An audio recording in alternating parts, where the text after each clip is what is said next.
Hi everyone, welcome to another episode of Ask a Property Manager. Today is September 9th, 2020. This is episode number 37 of the Ask a Property Manager show. We're coming to you live from Studio 2.0 here at Own Buffalo Inc. I'm Andrew Schultz, principal broker of Own Buffalo, and on today's show we are going to be looking at a few different interesting news articles and answering some questions from landlords around the country. Before we jump into that, I want to plug our social media real quick. You can follow us on Facebook over at facebook.com/Buffalo4ClosedHomes. New episodes of Ask a Property Manager drop every Wednesday at 10 a.m. Eastern on our Facebook page.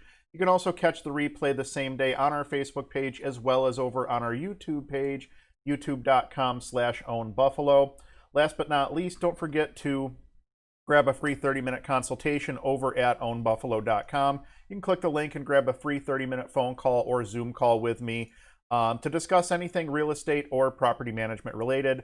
Looks like I do have a couple of time slots available this Friday, and then next week we have a couple of time slots open as well. The one thing that a lot of people are interested in talking to us about right now is the new CDC federal eviction moratorium. We do have a video on this up on our Facebook page that you can check out. It's also on our YouTube page as well. You can just go facebook.com/Buffalo4ClosedHomes or youtube.com/OwnBuffalo. You can find it at both of those locations. All new episode of the Rent Prep for Landlords podcast drops tomorrow. Those drop every Thursday morning. This week we're going to be discussing property damage and renter's insurance. We're going to be talking about renting to people who are in the middle of changing careers and what to do when tenants argue with each other. So don't miss out on that. New episodes drop every Thursday morning anywhere podcasts can be heard. You can also grab that over at rentprep.com/podcast. All right, so before we jump into the news articles, somebody had posted this on one of the Facebook groups that I'm on, and I just thought it was funny. So I wanted to share a little bit of humor with you guys this morning. Anything to get around those pet restrictions, I guess, at the end of the day, right? So we're going to jump over to desktop here. We've got a few different news articles that I wanted to cover. The first one is actually out of TechCrunch, and it's in relations to Amazon, specifically the Alexa service. Amazon launches an Alexa service for property managers, and I'm going to kind of pick and choose what I read through the article here. Amazon wants to bring Alexa to property managers. The company this morning launched a new service, Alexa for Residential, that aims to make it easier for property managers to set up and maintain Alexa-powered smart home experiences in their buildings like condos or apartment complexes. At launch, IOTAS, Stratus, and Sentient Property Services will be among the first smart home integrations to use the Alexa for Residential service. The idea is to make Alexa a tool for smart home management, even for those without their own Amazon account. The way the service works, new residents won't have to purchase their own device or set up anything to get started. Instead, they can just speak to Alexa to control the various smart home features available at their residence and use the basic Alexa features like timers, alarms, or getting information like news and weather. This is the part that really interests me. Property managers can choose to create custom Alexa skills for each unit, allowing residents to submit maintenance requests, make amenity reservations, or even pay their rent via Alexa. This is one of those things that I see as future tech that's kind of on its way here now. And if you're a fan of Gary Vaynerchuk, he's been talking about voice and artificial intelligence for a couple of years now being the next big wave in how we work with technology, how we communicate with technology. And I don't disagree on the voice side of things. I really think that with the number of people who are choosing podcasts over other forms of entertainment, less radio, if you will, more podcasts. People are looking to get information. People are looking to communicate verbally more than ever before. I would say verbal and video is well above and beyond what the written word is at this point. This is just one thing that gets us that much closer. If we had the ability for tenants to make maintenance requests via an Amazon device, that could actually be really, really useful. One thing that I think could be an extension to that is an Alexa service that helps you troubleshoot basic home repairs. So, for instance, the tripped breaker is always the big one. Somebody runs a microwave, trips a breaker. It kind of walks them through the process of how to look at their electric panel and turn off and on a tripped breaker or something like that. It could be something that saves residents on service calls, saves property managers, property owners on service calls, just by having a little bit of an extra way for tenants to communicate with their property manager. So kind of an interesting concept here. If the residents have their own Amazon account, they can go through a few steps to link it to their in-home Echo device. Once linked, residents would then be able to use Alexa's full range of features, including music playlists, call friends and family, etc., etc. Property manager would have no access to the customer's personal data.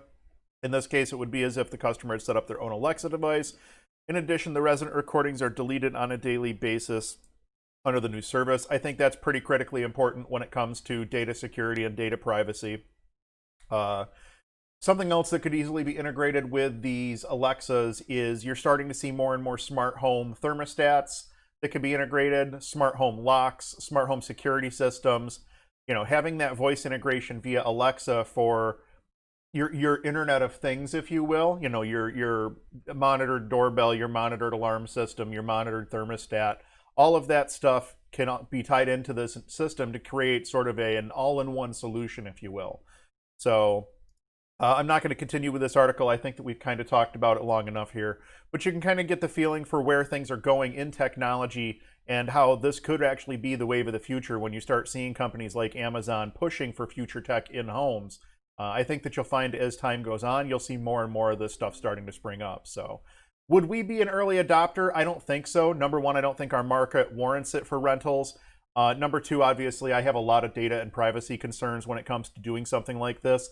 In the interest of full disclosure, I won't even put an Alexa in my own household. So that's something to consider is, will there be resistance from tenants that don't want this stuff in their home, or will you find more tenants do want this stuff in their home?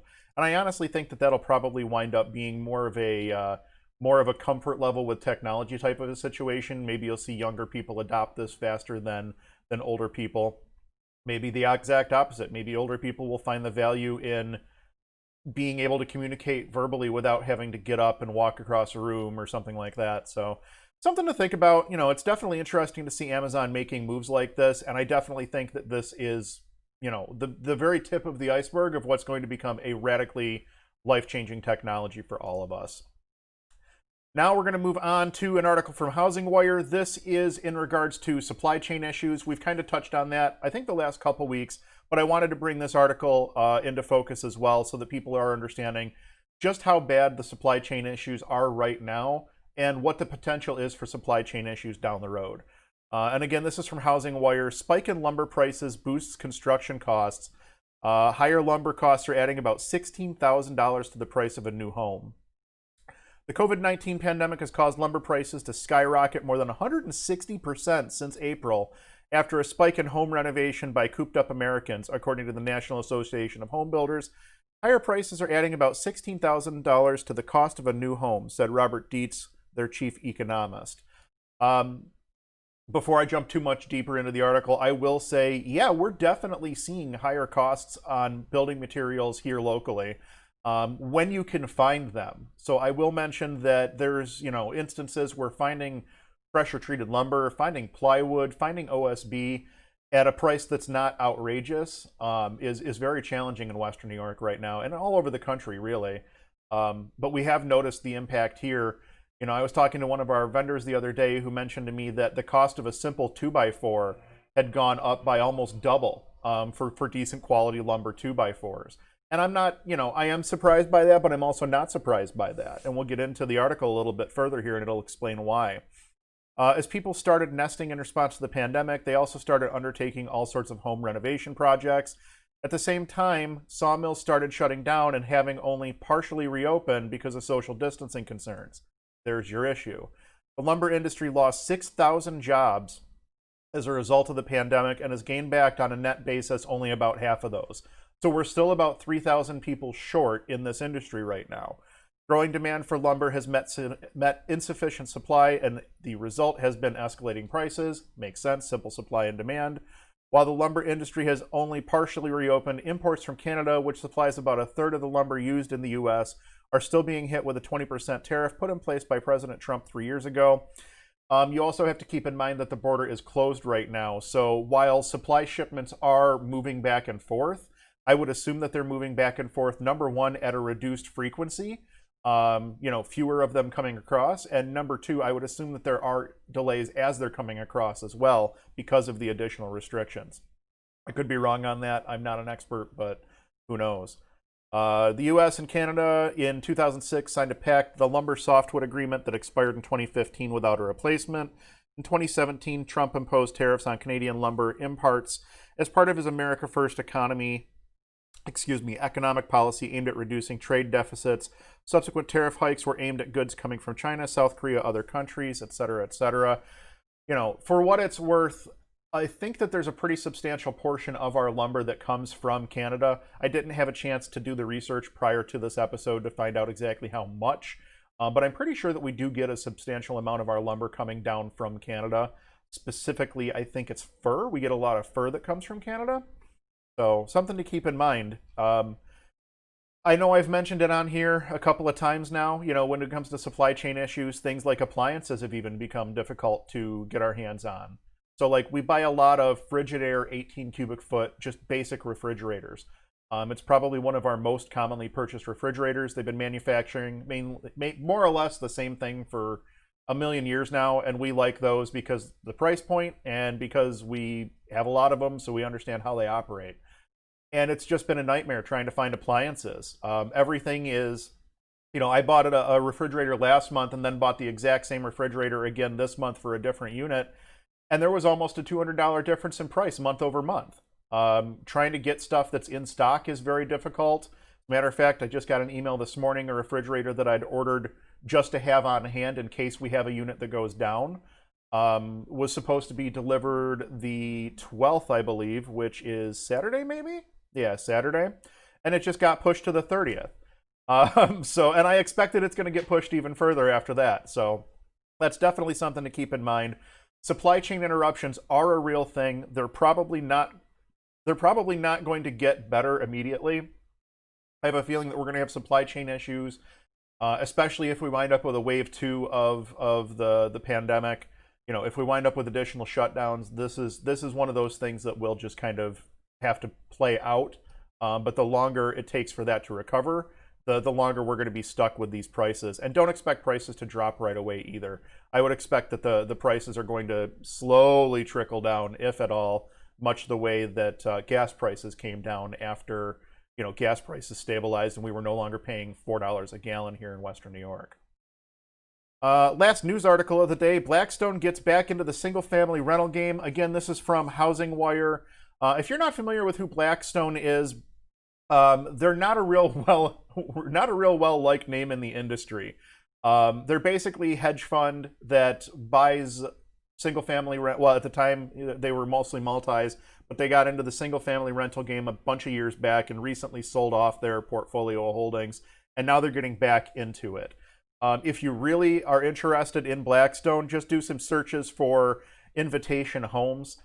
Specifically, Invitation Homes, if I remember correctly, did an eviction out in California that turned into a giant debacle because the people who were living in the home were essentially squatting in the home, and it turned into a whole debacle. Definitely do some Googling around if you're interested in that news story. I think we even covered it on a previous episode of Ask a Property Manager. Blackstone Group, which blazed a trail for Wall Street in 2012 when it formed Invitation Homes, became the largest owner of single-family rental homes in America, has returned to a familiar watering hole. The financial firm is leading a syndicate of investors in a $300 million minority investment in Tricon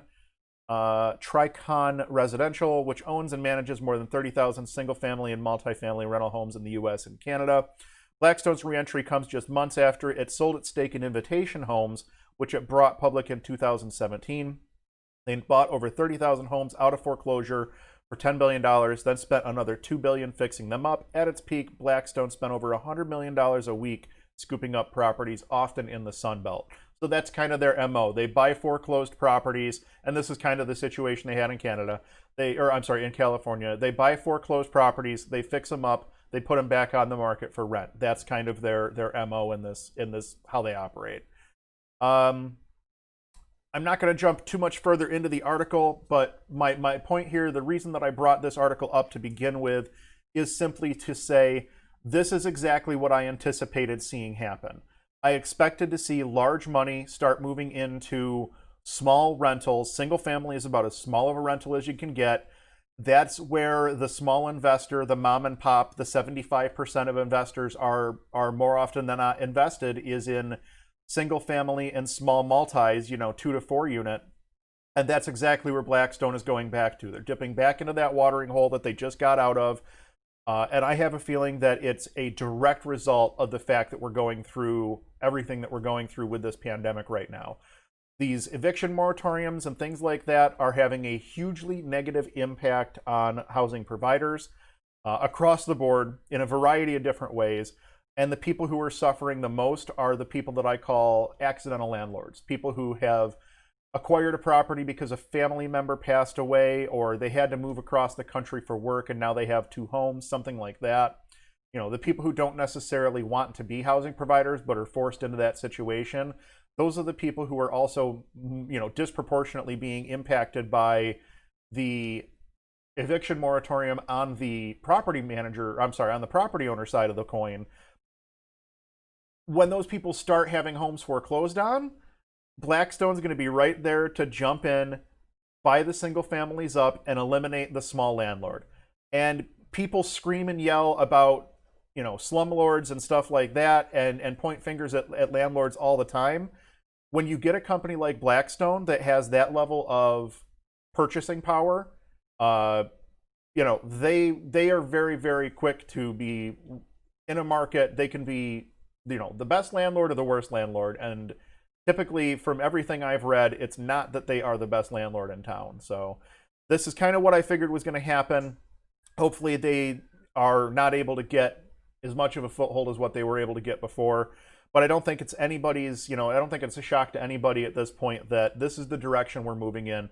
There's going to be a wave of foreclosures at some point, and companies like Blackstone are going to be standing there waiting to clean up the scraps. So it is what it is.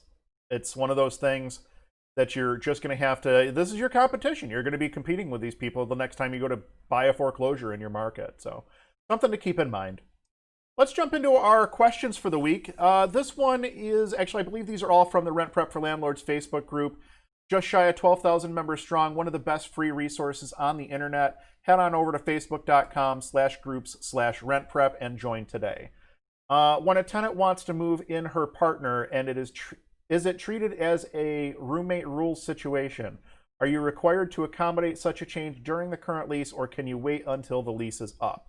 So you should definitely have this person go through your full screening process, have them do the full rental application, verify income, verify, employment, residence history, the whole shot. And then I would either add them to the lease as a responsible party if everyone is in agreement on that, everyone being the tenants understand that person's going to become a responsible party, or at the very minimum, they should be added as an additional resident, even if they're not a responsible party. But you definitely want to make sure that you're screening through that person completely. Anyone over the age of 18 should be thoroughly screened prior to being added to a lease or being allowed to move into a unit. If they move someone into the unit prior to you giving the authorization, that's a lease violation, and you need to deal with that right away, so that it doesn't turn into this person's been living here for so long that now they have a tenancy by default, or whatever the case may be. Apartment or daycare? This one's a little bit longer. I own a 2-family and I rent out the first floor apartment. Before COVID, I had planned to turn the first floor apartment into a home daycare in 2021, but since COVID is here, I decided to postpone that idea, just keep renting until things get better. Today, my tenant told me that she's in the process of looking for a home. It's all good with me, and I hope they do find their dream home. But now they're leaving. Now that they're leaving, should I keep it empty for a bit? I can afford the mortgage without the income, or try to re-rent the apartment, or try to start the daycare that I'd originally planned. I'm thinking if I rent the apartment out and someone gets COVID and can't pay rent, then I'll be stuck with someone in my home while I still pay all the bills. But if I open the daycare and I have to shut down for 2 weeks, that's better than having people in my home that I can't get out for a while. What would you do if you had the option to choose? All right, I guess I'll start this by saying it's good that you're in a financial position where you can make a decision as to whether you want to continue renting this apartment, leave this apartment empty altogether, and just float the cost of the vacancy, or use the apartment in a new business venture, being a daycare. Finances don't seem to be a concern for you here, which is good news. That's actually really, really good news for you because it gives you the option to have a conversation like this. My thought on this is that apartments are much more passive than a daycare. Obviously, a daycare is going to be, from the time it opens to the time it closes, it's a commitment. Someone has to be there running the daycare, taking care of the children, this, that, the other thing. Apartments are obviously much more passive than that. I would tend to lean toward an apartment probably for that reason. That being said, I don't know anything about the profitability of a daycare or anything it's not a world I operate in. I don't know much about daycares. You may think that a daycare is going to be much more profitable than the apartment. And if that's the case, maybe that's the option for you to go with. Obviously, a daycare is going to come with a lot more restrictions, insurances, licensure, all of that sort of stuff.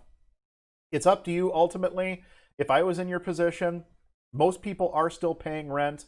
Most people are still paying rent on time. I would say it's a smaller percentage than what people think of non-payment, or people that are paying late. We might be getting people that are paying late, but are caught up in the same month. Sometimes, right now, maybe that's fine.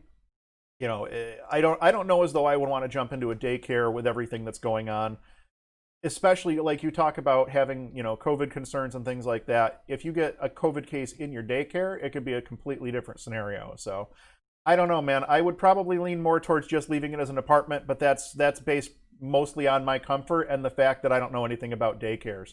So that's my thought on that one. Tenants working on apartments. So this one's a little bit longer, and I included the photos with it.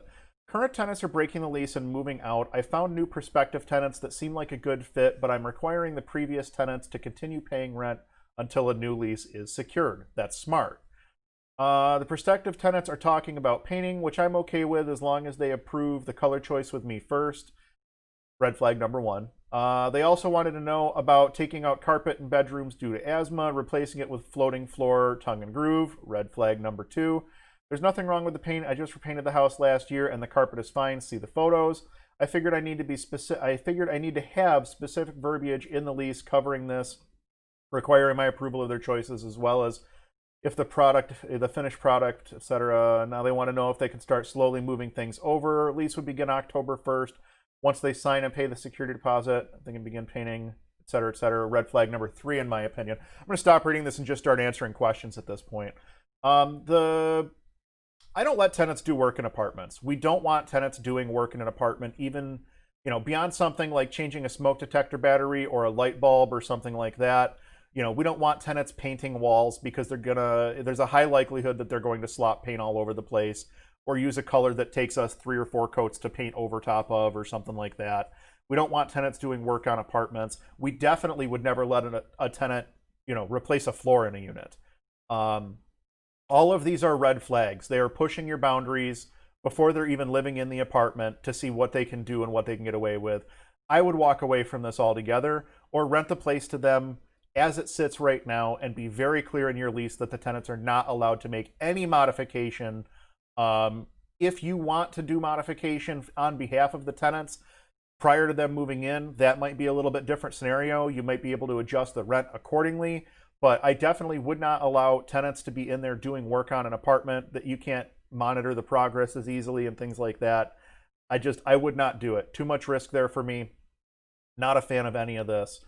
Especially when they start talking about replacing floors, paint, whatever. Flooring, that's a totally different scenario. And then when you're talking about them wanting to move in early, but you already have an existing tenant who's paying rent, you're going to have to work that out. Eventually, you have to have an end point for your first tenant and a start point for your second tenant. And if your second tenant is moving stuff in early, are you creating an issue where this person's paying for the unit, but this person is in possession of the unit? So that's something to think about as well. There's a lot of bad news there. I would probably walk away from that situation if I were you, just to save yourself the ultimate headache. Let's see here. One more question for the day. Actually, this is more of a pro tip, I would say. Under sink leaks. So this happened last week. The kitchen faucet sprung a leak from the built-in supply line. Has anyone had this happen before? Took an hour to get it out, 15 minutes to install the new faucet. The water soaked and warped the MDF cabinet base. We had to cut that out and replace it with plywood, and he forgot to take the after photo. But that's basically what you're looking at there is the underside of a kitchen cabinet that's had the base plate removed. It was damaged by the water, and he's replacing that with a piece of plywood. Not a bad idea. We strongly recommend, if you're going to go to that length and replace that base, at the very minimum, paint the plywood so that there's some protection. But an even better method would be get a scrap piece of linoleum or some 12 by 12 tile or some vinyl plank or something like that and put underneath it there to really help protect it from water a little bit better. My favorite of the three options is typically the linoleum, because you can kind of roll it up the sides and the back of the cabinet a little bit and create sort of a tray that the water would sit in. That would probably be the way that I would do it. But definitely, this is a pretty common repair, and it's one of those things that once you've dealt with it once, you never want to deal with it again. So that's what I would do. I would make sure that when you do that, make sure you're adding a little bit of extra protection for yourself in case it ever happens again. That pretty much wraps things up for this week's episode of Ask a Property Manager. Thank you so much for joining us. I really do appreciate it. I love producing Ask a Property Manager, and you can definitely help us to improve by dropping a question in the comments, either on Facebook or on YouTube. Your question may be picked up and answered in an upcoming episode. If you enjoyed this content or if we brought some value to your day, please do us a favor, hit that thumbs up button. YouTube and Facebook both push videos based on community feedback, so every like, comment, subscribe, and share helps us to grow and reach even more people. Next week's episode will be on September 16th. That's next Wednesday at 10 a.m. Eastern. We'll be back with another show you won't want to miss. Thank you all so much for watching, and we'll see you next week.